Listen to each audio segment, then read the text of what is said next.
Treasury, oh, this is an interesting one. Treasury's drop as Tim Geithner threatens China on the UN. So this is a story that's been around for 2 or 3 years. The whole story of whether China is a so-called currency manipulator. Well, tell the people on this one. What's going on?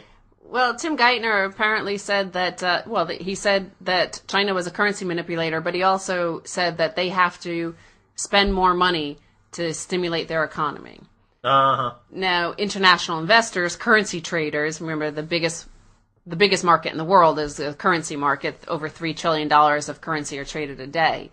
These are very trigger-happy traders, and they saw this exchange and quickly dumped treasuries because they freaked out that China was going to stop buying treasuries if Obama and Geithner are going to take a hard line on China.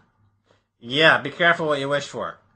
So it's ludicrous because China owns trillions of dollars worth of U.S. Treasury bonds.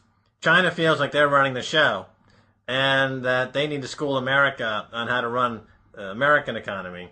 And here you have Tim Geithner lecturing his captor on how to best manage the prison. And, the warden, in this case China, is telling Geithner, it's not working out well. So let's look at this Bloomberg piece. Timothy Geithner's warning that President Barack Obama believes China is manipulating its currency may trigger renewed tensions between two of the world's 3 biggest economies. Geithner, 3 biggest economies, was U.S., China, and Japan.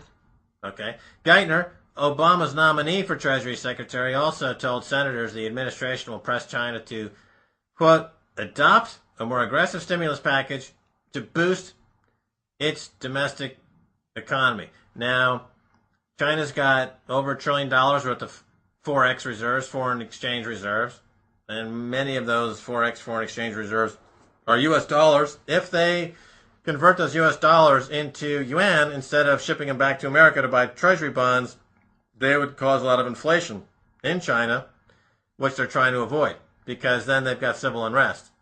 So it's tricky, right? Would you say it's a fair statement? Mm-hmm. But they could buy other currencies. Yep. They could buy gold. They could buy gold. They could buy silver. The remarks on manipulation were a shift from President George W. Bush's team, which stopped short of using the term in the criticizing China's exchange rate management. That's right. Under Bush, they never used the term currency manipulator outright. They hinted at it. So now under Obama, they're calling China an outright currency manipulator. Yeah, of course, but remember, Hank Paulson was a Goldman Sachs banker. He called, they gave him the title also of U.S. Treasury Secretary, but he was a Goldman Sachs CEO, wasn't he? Mm-hmm. And Goldman Sachs' biggest client of the last 2 years was China. So of course he wasn't going to say anything bad about his boss. Yeah, that's one aspect to it, and then the other aspect to it is it does heat up the economic war, if you will, between these two countries. Let's see what else it says.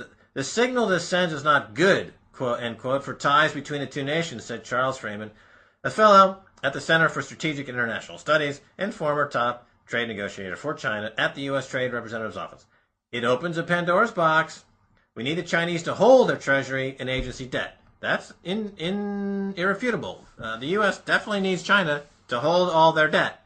If China starts dumping debt or just stops buying debt, then the U.S. debt market, which some, including Peter Schiff, have called the mother of all bubbles, the bubble of all bubbles, pops. Then you get a collapse in U.S. treasuries, which, of course, the converse of that or the inverse of that would be a substantial spike in interest rates, and then all of that resetting of all those mortgages that are being done at the artificially low rates that's going on now would reverse, and all the Alt-A mortgages now would suddenly go into default. The U.S. real estate market has another huge down leg, and the U.S. banks have another huge down leg.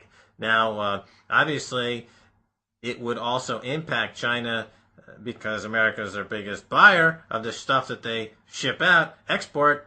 But if it's come to war, as it's looking like it's becoming economic war, then, you got to throw logic out the window, and you enter the quote-unquote fog of war. If we enter the fog of economic war, China may just say, We've been here for 5,000 years. We know what we're doing. We suffered the opium wars with your frickin' friends, the British. Now we're going to jack you up, mofo. And we ain't going to buy your treasuries no more. Of course, they would say that with a more Chinese accent.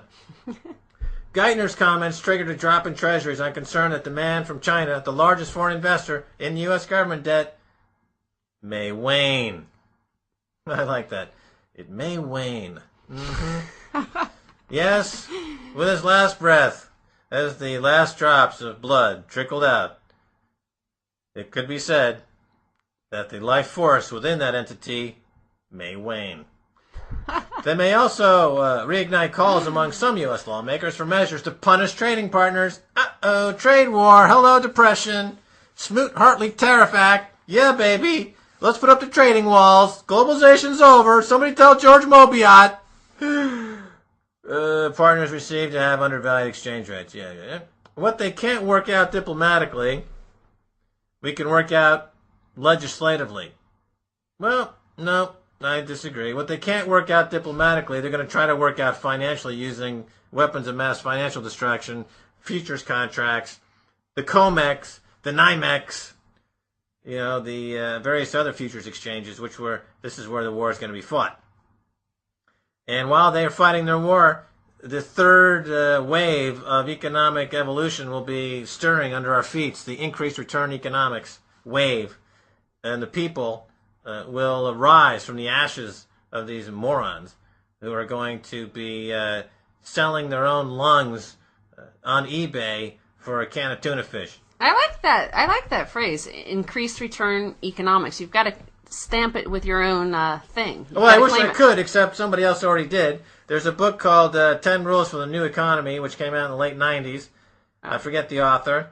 The increased return economics is a reference to decreased return economics, and it's a reference to the tragedy of the commons versus the euphoria of the commons. In the tragedy of the commons, or decreased return economics, if all the neighbors in the village are tilling the same field, eventually, because of the tragedy of the commons, they deplete the nutrients in the earth and nobody gets food. And this gives rise to the notion that you need to partition the field to create private property, and you need to manage this private property, and you need managers to manage the private property, and you need a hierarchical management system in place to manage the private property to avoid the tragedy of the commons. In the digital space, which we entered in seriousness, in a serious way in 1994, when the public offering hit the street for Netscape, which launched the internet revolution, you then went to the flip side, which is increased return economics. So you've got situations like Linux, where the more people till the field on open source software, the better it gets. And it gets increased. The returns increase.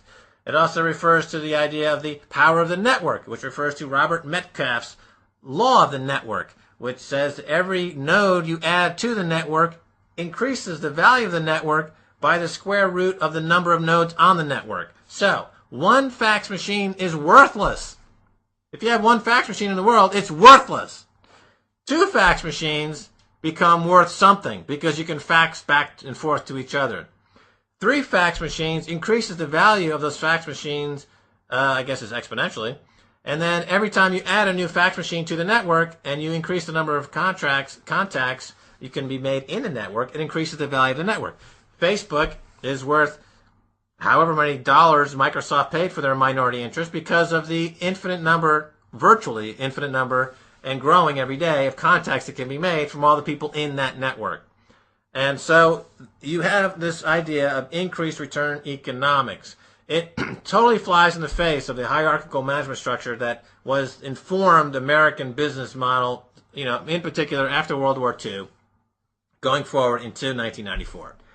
Now it's being overturned. So I say, while these major economies are on their deathbed, all these major economies and all the major currencies in the world are really worthless. The U.S., the UK, China, Japan, they're all going to trade themselves to death. They're all going to trade each other's currencies over and over and over. They're going to churn themselves to death in a lot of ways. In that respect, it is Marxist to some degree, where he said, capitalists would sell each other the rope to hang themselves. That kind of mentality is, to some degree, I think in the currency pits going forward, you will see mutual annihilation. You know, under the nuclear weapon era, Stacy, the nuclear bomb era, you had the term of mutual destruction. That wasn't the term, though. What do they call it? They call it mutually assured destruction. MAD. Yeah, mutually assured destruction, which was that, you know, if you throw a bomb at some country and they throw a bomb at you, everybody gets blown up. But that's not true in the currency pits. If you throw a nuclear currency bomb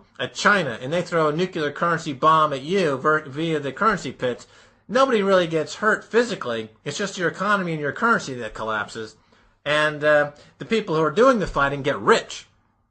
See, this is another interesting point that's different than wars gone by. The people in the old wars, like the generals in the field, they're actually taking a risk. They pull out their sword and they fight the guy on the other side and they might get stabbed. But here in this war, the people who do the fighting, they get fees.